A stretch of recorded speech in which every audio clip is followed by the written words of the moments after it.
Expertise gets you in the room, but trust decides who gets followed. In a world of AI generated noise, short attention spans, and constant change, people don't commit to credentials, they commit to clarity, consistency, and a story that can be believed. Now, why now? Leaders are being judged in seconds by teams, boards, customers, and communities. Your story is your signal. It shapes credibility before the first metric is discussed, and when pressure hits, breach, crisis, change, story becomes faster path of alignment. Today, we welcome Anupriya Chaudhary, story coder, who has been shaping 800 plus leader narratives and helps executives build presence that earns trust calmly, clearly, and convincingly. Before diving to the topic, let's have a small video about Power of Knowing.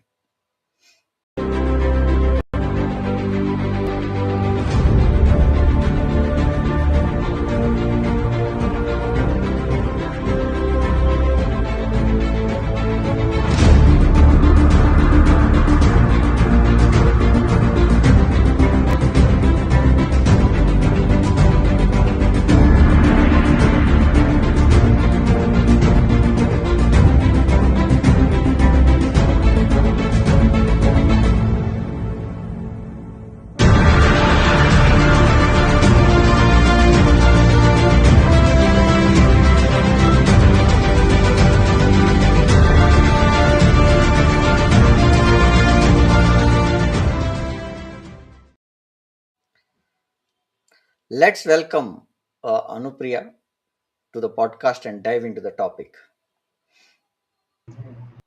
Hi, Anupriya. Welcome to our podcast. How are you today? Good evening, Prem. Good I'm evening. good. How are you? Wonderful, madam. Thank you so much for having me. I think it started feeling like home on the Power of Knowledge page now. Thank you, Anupriya. Welcome back to the podcast, and you have been a constant supporter for us, and it's been great having you back into our podcast, and especially on the Women's Month that we want to celebrate, and making time for us to join back again. This is I a have honor to for us. say, I have to say it is a commendable mission that you are on, featuring the number of women that are making a difference and managing that, dealing with women throughout the month. Hats off to you, Prem. Hats off to you. Thank you, Anu. Let's start with the pointers that we want to have on the discussion. Anu, why does leadership story trust build trust faster than expertise? That's the first pointer that we want to start with. Anu.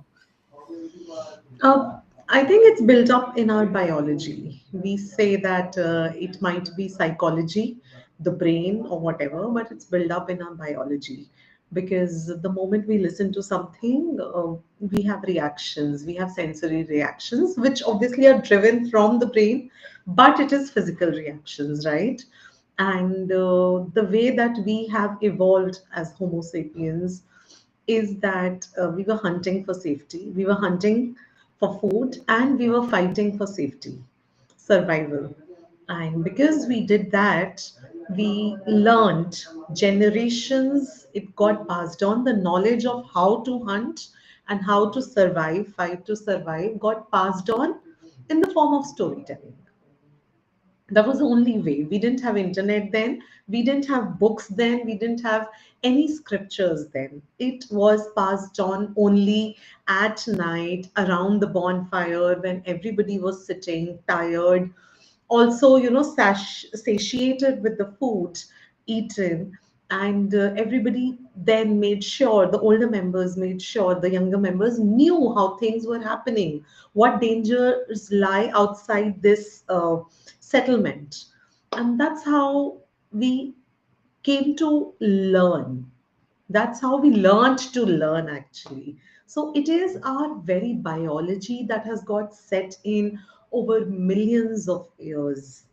I find it very difficult to fathom the millennial theory of evolution, but probably it is the only truth that we know of. And that's how we learned to learn. And stories is the only way that we learned to learn. Everything else evolved later. I know what I would say is because of these stories there are so many things that we learn, and one thing that we should understand is we are the largest country where storytelling is shown in the form of movies and serials. Absolutely, Yeah, yes. because if you really look at the storytelling that we are doing in South Indian languages, if you take four states, one Hindi on the side, and the other languages that are there, the Bhojpuri, Marathi movies, Orissa side, and all these people, Bengali movies, and all these. If you really look at it, it's storytelling that we've been doing for ages. And as you rightly said, the elders also wanted the storytelling to be told when they didn't have internet or anything that was there, and only stories built the families, build the communities, and that's how the whole Absolutely. ecosystem has come up. So why does story build trust faster than expertise, even in technical domains? Again, the brain has learned to learn with stories. It did not learn to learn with data. So, Yeah, yes, when I listen to data, it impacts some parts of my brain. So, research says that when you listen to data, when you go through data, it ignites some 2 points in your brain, two parts in your brain. I have tried a lot, but I've not been able to learn all the seven parts that are there in the brain: the frontal lobe, the back lobe, the amygdala.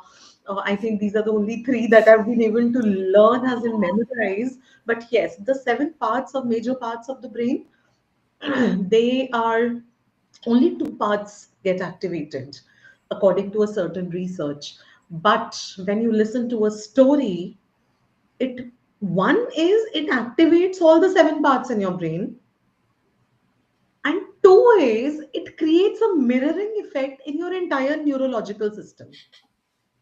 So okay. I think once there is a mirroring effect in your neurological system, rest everything is just explaining the cause and effect, the seven parts of the brain and how they get activated. I'm not a biology student, so I never bothered to actually get into the depth of it. I take it on face value. But yes, I have tried to study some psychology recently, and mirroring is something that coaches use very common these days. I've been also practicing it uh, from the NLP school of thought and practicing. And if it has been established that when you listen to a story or watch a story in the form of a movie, the entire mirroring happens in your neurological system and the sensory reactions happen.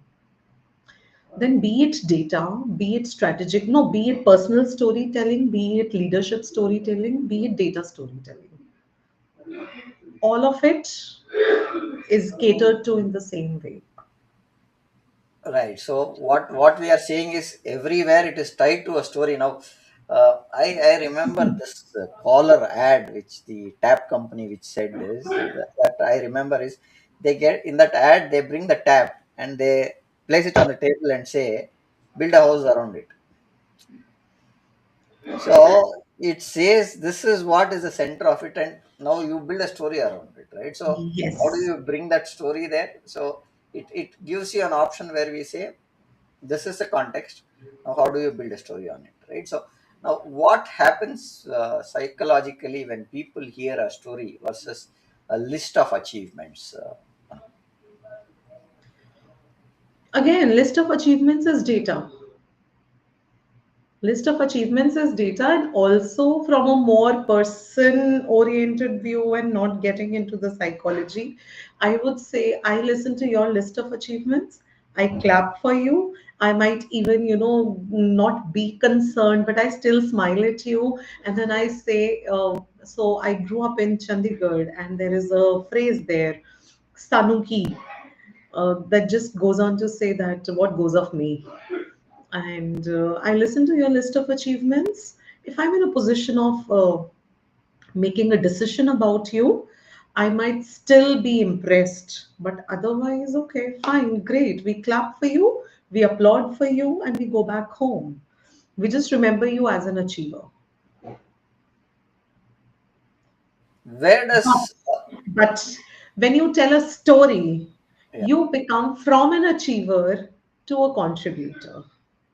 So you achieved something because you did something. And if you are able to impress through a story the fact that what is it that you did that led to this achievement, and you are a good storyteller, then you are able to trigger some emotions, trigger some aspirations, trigger some fears, and then I know, all right. I then remember you for your contribution instead of your achievement. Achievement then becomes a byproduct. So achievement, what you're saying is achievement is a byproduct, not the whole actually. So the process of getting in there is what is more important is what you're saying. And Absolutely. proof, what you're saying is proof of skill with proof of intent shows how story compresses credibility into seconds, like values, Yes, I'll decision give you making. a small anecdote. Okay, I'll Yeah. give you a small anecdote, Train. We often hear this joke. I stood second in the not marathon, the marathon at school, and then the father asks how many people were running, and he says two. Right? That is about just impressing upon an achievement. But, but if there were a case where this kid came and said that I came second. And the father asks, how many students were there running? And he says, only two. But the fun part is, I broke, even while standing second in the race, I broke the record of every person who had stood first previously. So there were two records broken today. That changes the context altogether. You're saying is expertise convinces the mind, story moves the human is what you're saying in as many words that you're saying, and that's a very important. What is a leadership story in one sentence, and what is not? So how do you look at that pointer? So what it is not is something which we call the boast story. I did this, I did that, I did this. That's not what we are looking at when we talk about leadership stories. More than leadership stories, I would say we should call it leadership narrative. Okay, and when we talk about leadership narrative, it talks about two things. One is the personal journey of the leader in the organization or in his or her career. Okay, how they came to be who they are today, and that we say is a story of influence, a narrative of influence. Okay, now the second kind of story that a leader needs to tell, the leader narrative that needs to be, is to influence the or rather to establish the organizational culture. So Buffer had two co-founders, and these people, they said that we have a small team and we want to know them more personally. They are our family, they have brought our dream to fruition along with us. So the first anniversary, they went on to share their own career journeys. That this is how we met at college in the university campus, and then this is how the idea came to us, and thus we came together to build a Buffer. But that gave birth to a culture Hmm. of everybody sharing their journeys, their career and personal journeys. So much so that they started with 8 people across the table. The next year they grew further. The next year, when they became 100, they started putting people on separate tables. That, okay, interact amongst yourselves. And then we Okay. do we reshuffle you, and everybody in 4 rounds, everybody has listened to everyone else, and everybody knows everyone else. When they grew further, they realize that it is not possible to do it physically during the offsites. It's too time consuming. They created an intranet platform for every new member joining. They flashed their journey. That So that this is leaders developing one, showcasing their story, and leaders developing organizational culture, laying the foundations of organizational culture.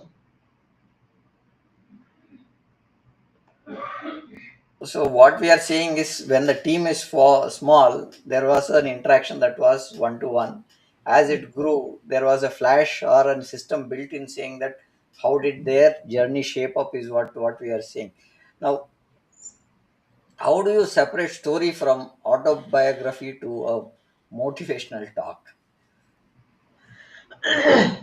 A motivational talk or an autobiography, I think they are replaceable words in today's parlance.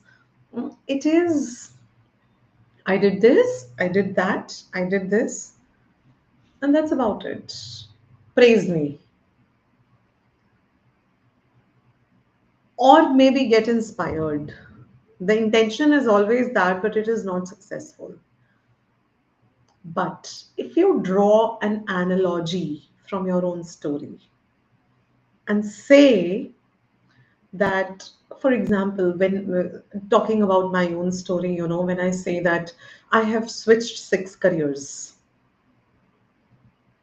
I'll give you a small example from yesterday. I was talking to a set of, I was in my BNI meeting and we were asked to talk about, our journeys as Women's Day celebration. And then I told the room that I changed 6 careers. And every time I had to pivot, it felt like starting from scratch. Sometimes I felt tired. Yet, I was groomed by my father to believe that I had to be. Prem, give me just one moment. I need to put my laptop on charge. I will continue the example. Otherwise, we might just go off camera, off the call. Just one moment. Yes, my bad. I didn't do that before the call. Yes, we are sorted. Yes, friend. So I was telling you that when I said told the room that it was my father who said, "Come what may, in life you have to be working."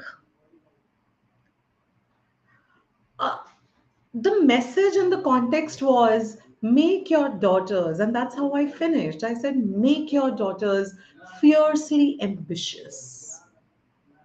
Your money is any which way going to come to them. You don't have to spend it on them right now. Right now, it is the time to make them fiercely ambitious. So that then becomes a story because there's a context, there is an analogy, and there is a message that people can take back home. But if I finished it off here saying that I am grateful to my father for instilling that value, but probably these days I feel that he just tuned me to be tired all the time and unhappy all the time about my careers. uh, it would then be just a story, an autobiography. Got it, Anu. So what are the three non-negotiable uh, of a credible leadership pointers, right? So, or the credible leadership story, if you look at. One is authenticity. It has to be authentic. It is absolutely non negotiable. I know of a recent incident where a certain lady officer from the army went on to, publicize herself as the only lady officer during the Kargil war. And it turned out, and she's been claiming that for years. And I found her to be so inspirational that I had the fortune to meet her and curate one of her stories. But it turns out that wasn't true. Somebody, another lady officer who was there, whose name is mentioned in the record books of the army.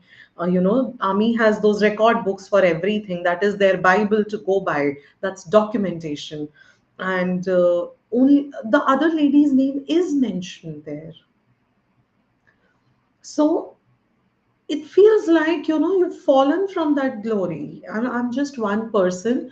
There are hundreds and thousands of students who aspire to be like her, and when they come across this people, there this claim that her story is not true, where do you land? Okay, you've had the glory for so many years, but now you are not a credible leader anymore. So, authenticity is absolutely non negotiable. The second thing, I'm not sure if I can come up with three things, but the second thing for sure is you have to have space for vulnerability. You don't want to become God. Because the moment you become God figure, people are like, okay, she is a God figure, she is like that, but we can't become that. So let's just pray, as in revere her, and live on our lives. Then you can't change people behaviors. You can't change people behaviors. But when you are vulnerable, when you are open to share some dark secrets of your life, I wouldn't say dark, but some failures, some problems that you have faced, people find you to be more human. And there is no better example about it than Steve Jobs. You know, we could learn a lot about storytelling and presentation skills from Steve Jobs' life journey. But I think he was quite open about talking about his own flaws, his own journey, his own origin story. It takes a lot of guts to stand in front of 1,000 students in a commemoration meeting and say, I was put up for adoption. And suddenly he becomes human. He becomes, oh my God. And you want to listen to him, and then you start identifying and relating more with that leader. So these are the two absolute non-negotiables. There are then other. There's a list of things that need to be done, but yes, curation is the third part. I would say, because as a curator, I know the importance of curation.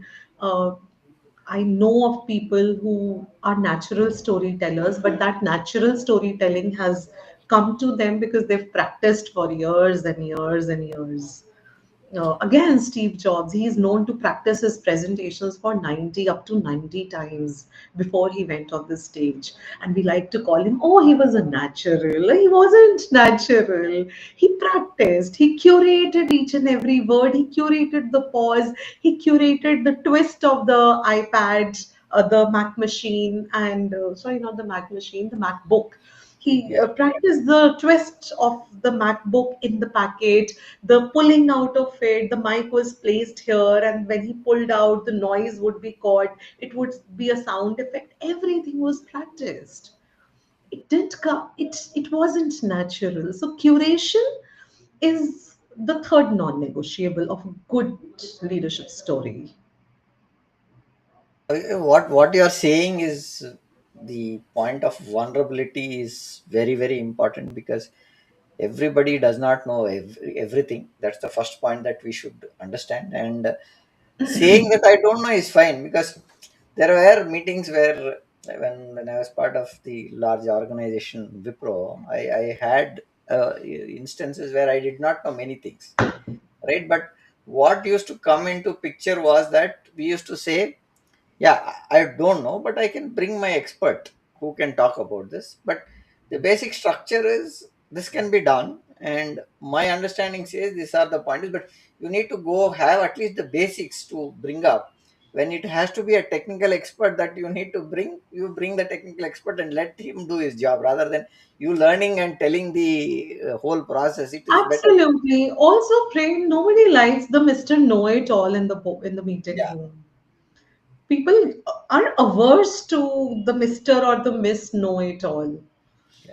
No, and you got to, even if you know sometimes, you got to take a step back that this isn't my core area of expertise. But I know, like I said, biology isn't my subject, was never my subject. And that's the reason I'm never able to learn those seven parts of the brain. I know I can visualize it when I'm talking about it, but the names will not come out of my mouth. It is a problem with me. It is something that's not my expertise area. It is not. Yeah, so that's what I say. You being vulnerable is not a challenge itself. So being vulnerable is a strength, is what we've seen of late, because that's come out very strongly, where people have told everybody does not know, need to know everything, and there are set of things that this guy has to look. Now, if you are a program manager, you need to run the program. The other parts will fall in, are picked up by the people who are supposed to be picking up those pieces and get the program delivered. Your piece is to deliver the program, so you stick on to delivering the program. So So that's what I think. we have moved from specialization to expertise to niche Yeah, to micro niche, and now we are talking about nano niche. yeah, So true. you stick to your thing. You don't have to. It's okay to admit that you don't know everything. So, and what you said, the two pointers is, one is authenticity, right? So that shows the authenticity, saying that this guy does not. So he has person who looks at it, and that's where we can take. Now, define how do we look at how does storytelling change executive presence on stage, in boardrooms, and in conflict? Because these are three separate places, right? So how do you look at this? On the stage, this the best way to build connection is to share your origin story, and we know that because of the connect the dots backwards speech by Steve Jobs. I don't think I need to elaborate on that any further. You will find umpteen number of examples uh, that when you are on the stage sharing the story which connects to your origin and your value system, it creates connection, it creates relatability. In case of a boardroom, there's a beautiful example of Indira Nui. Okay, when she brought in the Lead with Purpose campaign, she says that I couldn't have just said that we are going to lead with purpose. So she went on to elaborate about how, when she was growing in a small town where there was a bottling plant, there was scarcity of water in the households. But people still wanted those factories to be there, which were using gallons and thousands and million gallons of water, because they gave jobs to local people. But then I came to realize that you can't be running such a big corporate using so much water while there is no water in the households. So that is where she brought in the buy in for her campaign Lead with Purpose by sharing a story, and that to a personal story, and bringing the consciousness of her team to the forefront. And not just directing them. When you are in the boardroom or the meeting rooms, you need buy in from people. And stories help you bring that buy in.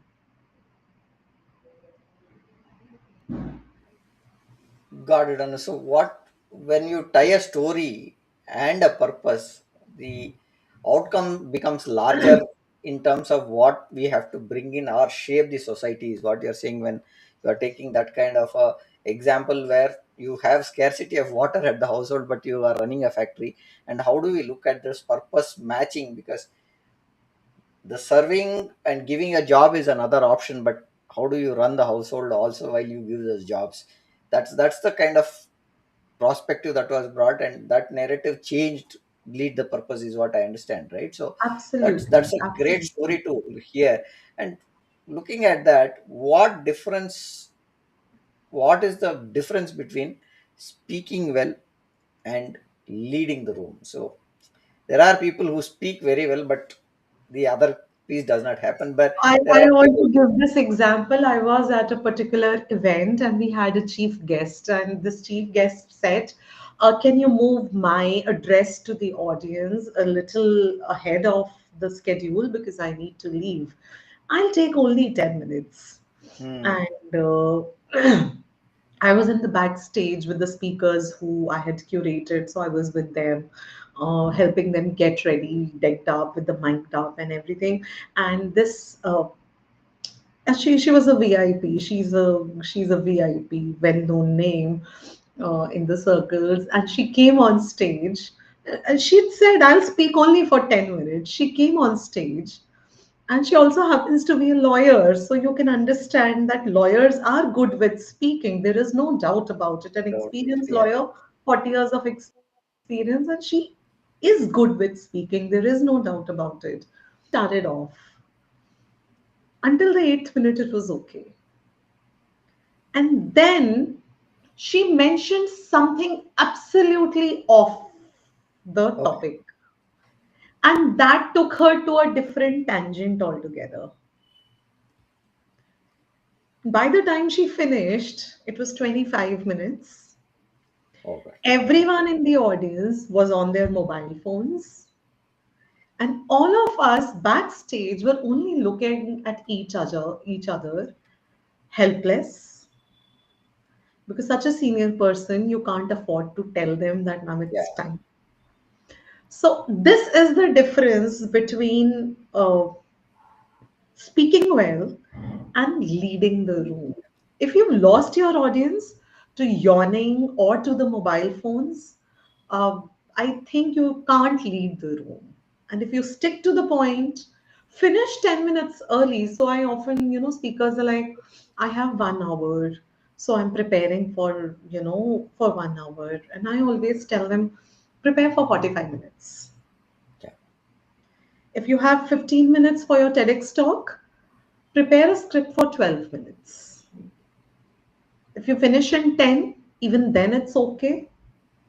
And if you go slow on the stage, and probably there are claps and you want to take a pause, you will finish it by 15 minutes because the 16th minute you'll lose your audience. Right. That's the difference between speaking well and leading the room frame. I was hearing to Simon Sinek's pointer where he was saying when you have your mobile and you hold it in your hand, you are giving more importance to the mobile rather than the people listening to you. So keep your mobiles aside when No, no, that's not the complete story. He says even if you're keeping the mobile phone, you come and sit on the table across the table and you pull out your mobile phone and you keep it face down. And you're okay. trying to show, oh, I'm trying to avoid my mobile phone. Okay. That still is not done. The mobile phone should be in your bag. It should not be anywhere on the table. Near. So I had this experience in one of the sessions where meeting sessions where this person used to get the mobile. So what we said is let's concentrate. And what I've seen is when a person comes into a meeting, he's already preparing for the next meeting in this meeting, right? So and that issue we found, and there was small change. What we did was let's keep our mobiles at the entrance, let's finish the meeting, Wonderful. consolidate, and then we take the mobiles and move.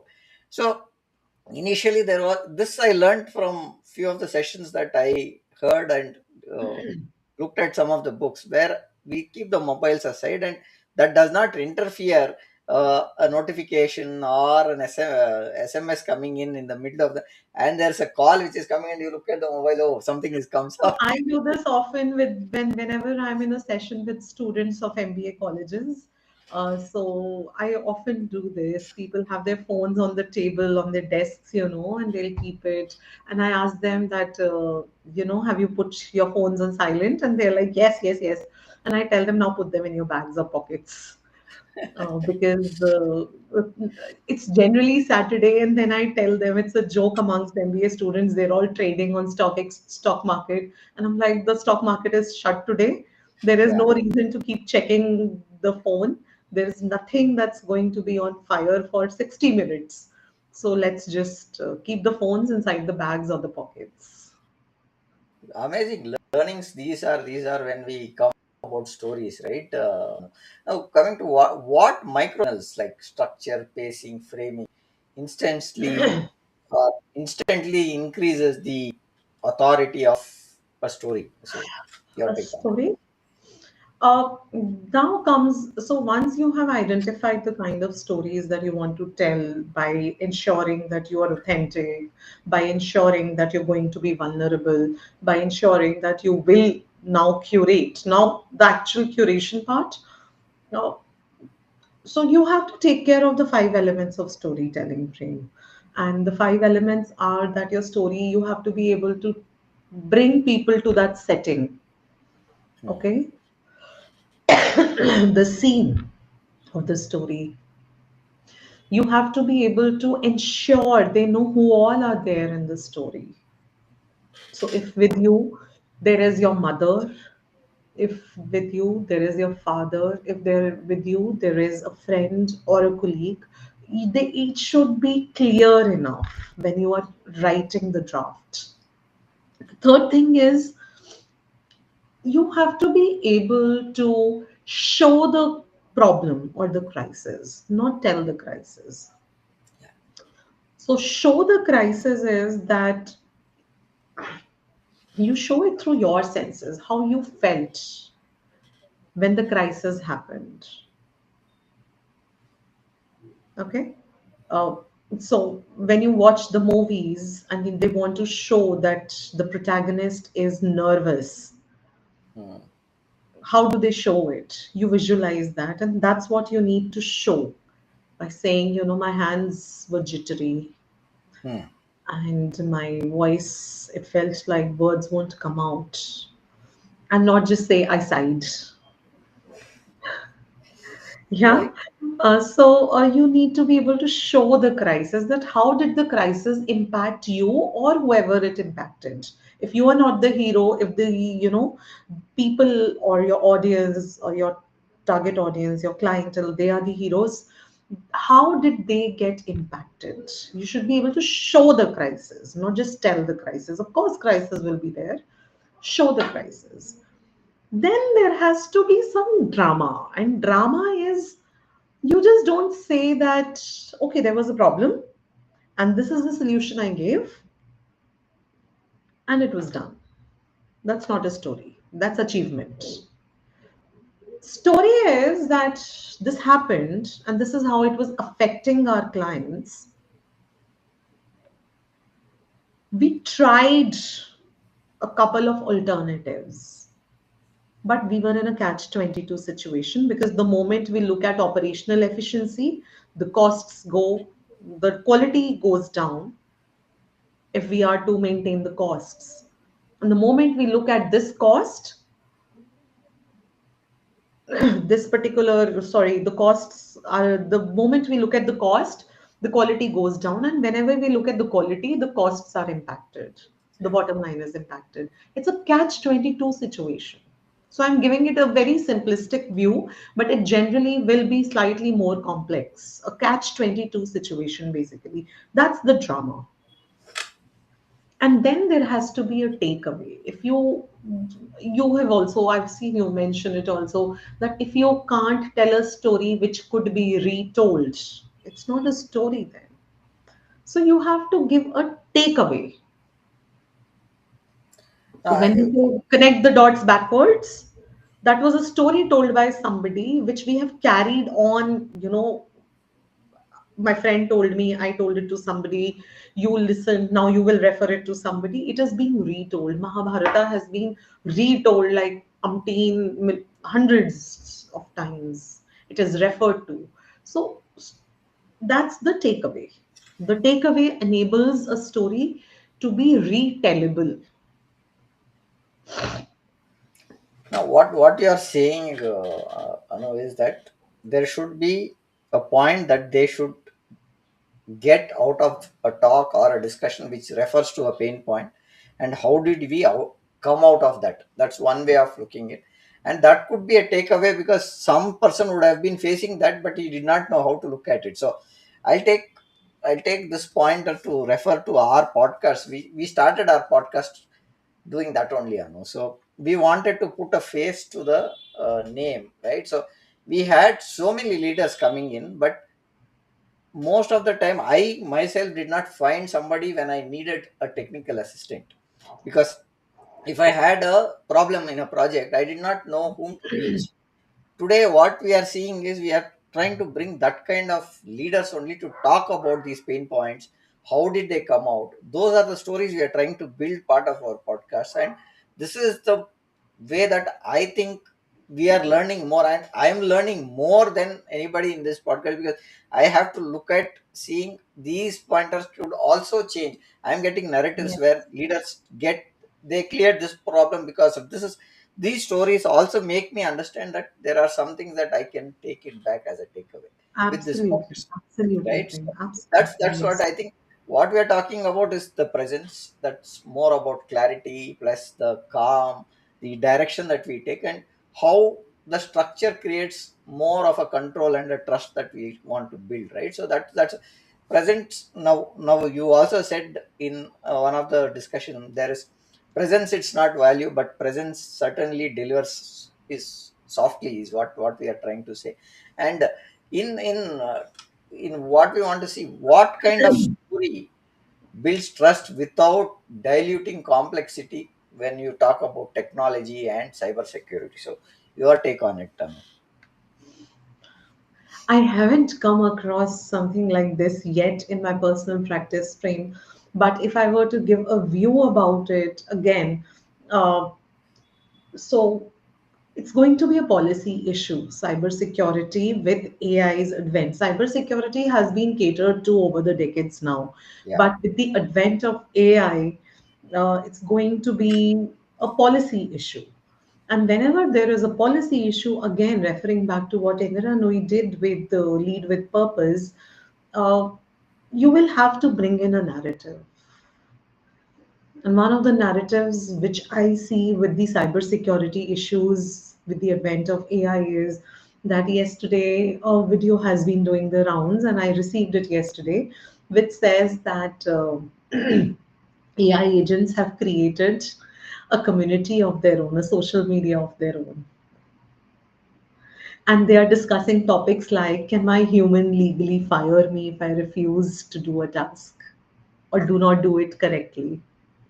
I'm not sure if you've come across Yeah, that I video. heard about this, and You've heard about it? Yes. So yes. that is a video that you will use, or rather, a research based on that video is something that you will use to build a narrative for a policy that focuses on AI's role in cybersecurity, or rather, threat from AI for cybersecurity. Another example with relation to AI is deepfake. Deepfake came around 2 years ago, right? And we Yeah. said that, okay, yeah, AI said this is happening because of AI, but what can we do? But there were governments that were, quick enough to respond to the legal protection that people could have from deepfake. That if people could prove that a certain piece of content was made using deepfake, there would be repercussions. They gave those rights to people to protect their image. Right. So I'm sure somebody must have built a narrative around it and then caused people to take action in making the policy, into making the policy.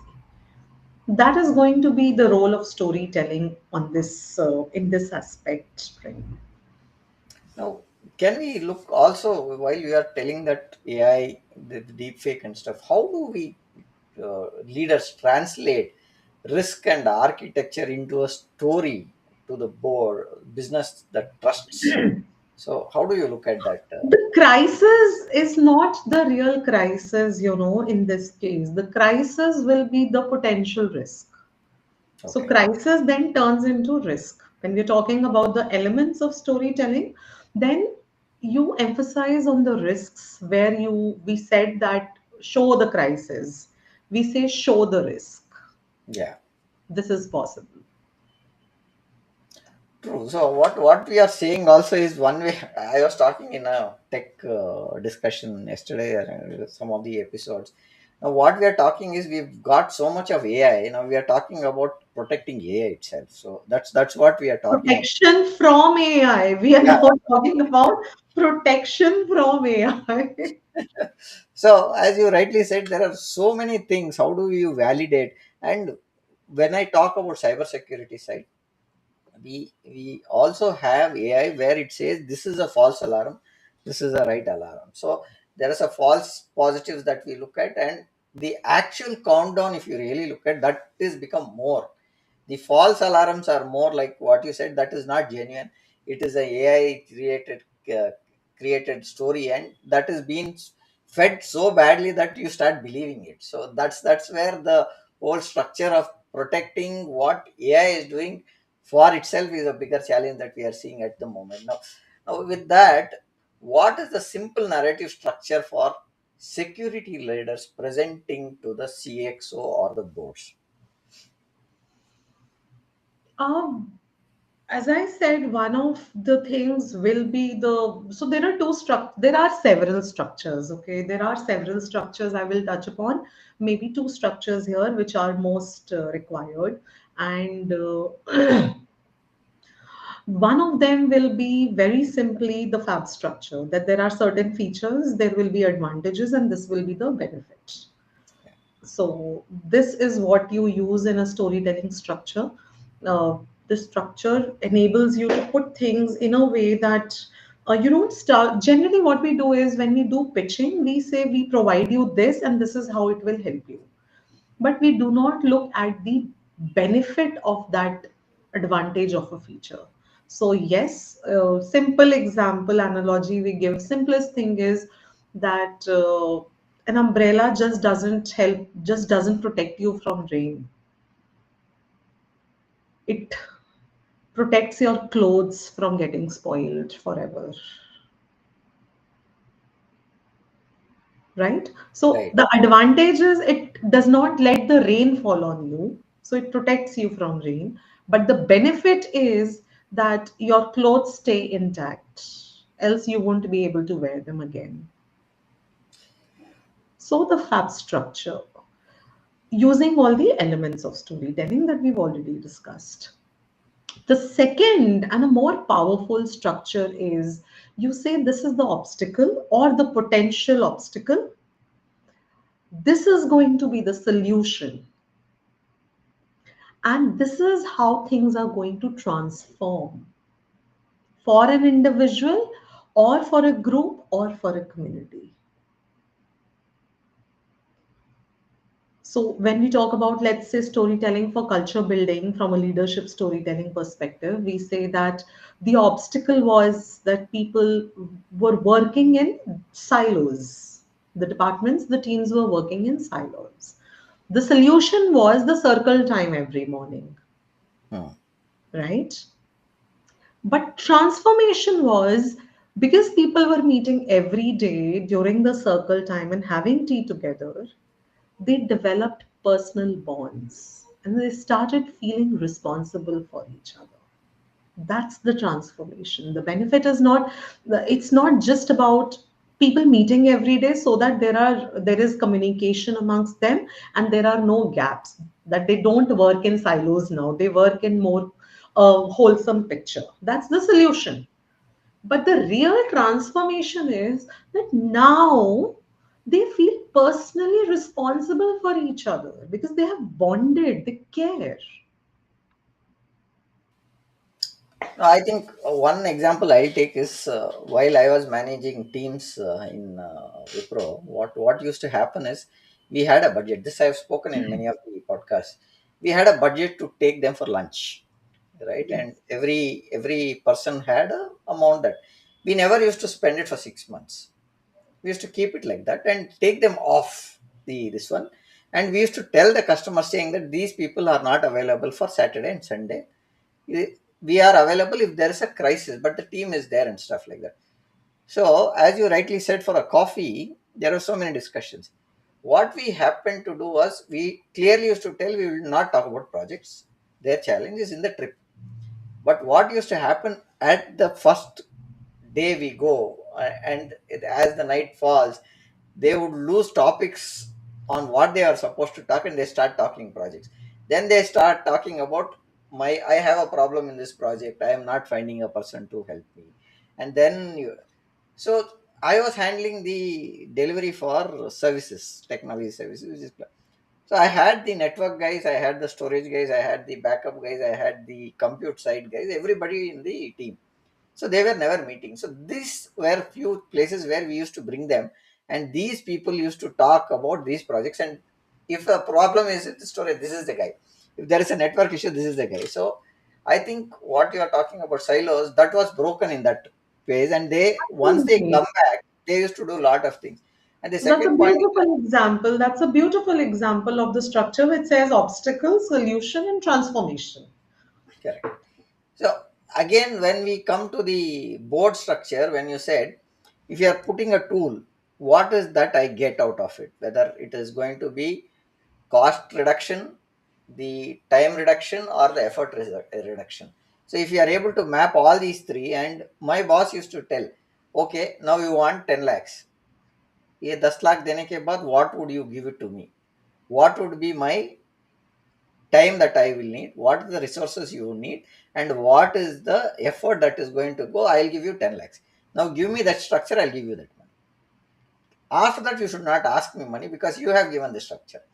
So this Yes. was a very clear pointer that the leadership used to ask me, and I've learned that with them saying that connect with three things like one is cost, one is effort, and duration. I think you are covering everything there, and it gives you a clear indication Yes, of what that you're is your doing. fab structure. That is your fab structure in practice. Yes. So I think that's what I think. What we said, the framework is context, risk, impact, decision, proof. Next step, keep it business fits, evidence backed. So that's where I think is the point that we are looking at. And best security story is one that makes action obvious, is what we want to say. And that's where I think that's the point. One last question that I have as we are running on top of that: what your story coding method, and how do you engineer a narrative that lands? Oh. So what I do is I use a voice framework and I dig out stories first. So voice is VOIC, which is values, origin, impact, and contribution. So contribution comes first, impact comes later. But I had to create an acronym, and voice was a good recallable acronym. So, but it is voice, origin, contribution, and impact. So I dig out stories first related to these four aspects because to build authenticity, you need to talk about your values. You need to establish your where are those values coming from, so your origin, and to establish your credibility in terms of your expertise, you need to talk about your contribution and the impact that the contribution has had. So we say the solution and the transformation, or the advantages and the benefits part of it. IC takes care of that. I dig those stories. Then I love my five element structure. I do not feel like putting it into an acronym, and it works well from me. So I then map the different elements of storytelling. So the setting, the characters, the crisis or the race, if we are talking about a futuristic uh, proposal, the crisis, the risk, the drama. The drama is all about the alternatives that we have, the catch 22 situations that we might get into or we have been into, and then the learning takeaway. It's a simple matrix for me, five elements, the possibilities, and then you do the mix and match. Okay, this is what I like in the setting best. This is how I want to use the setting. This is how I used to want to set up. You talk about the characters. I want to sieve off all the characters and put the magnifying glass only on two or three characters, because too many characters, people are going to get confused. Then the crisis or the risk, and make it more sensory. That is a very clear guideline there. The drama, and drama should really make you palpitate. Oh my God, we are, yes. And then the takeaway. The solution happens and the takeaway. The solution and takeaway is the fifth element. So sub elements in that fifth element. So that is the code that I use. It is simple, I feel anyone can do it. The only challenge people feel is they feel that we don't have voice. Uh, we don't have a value significant enough to be shared in the form of a story. I come from a mango background, middle class background and normal background. I just studied well and got here.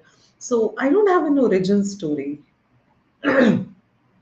So the biggest challenge is getting the stories, digging out the stories,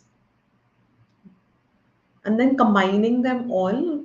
And that I generally feel it happens easier than digging out the stories part.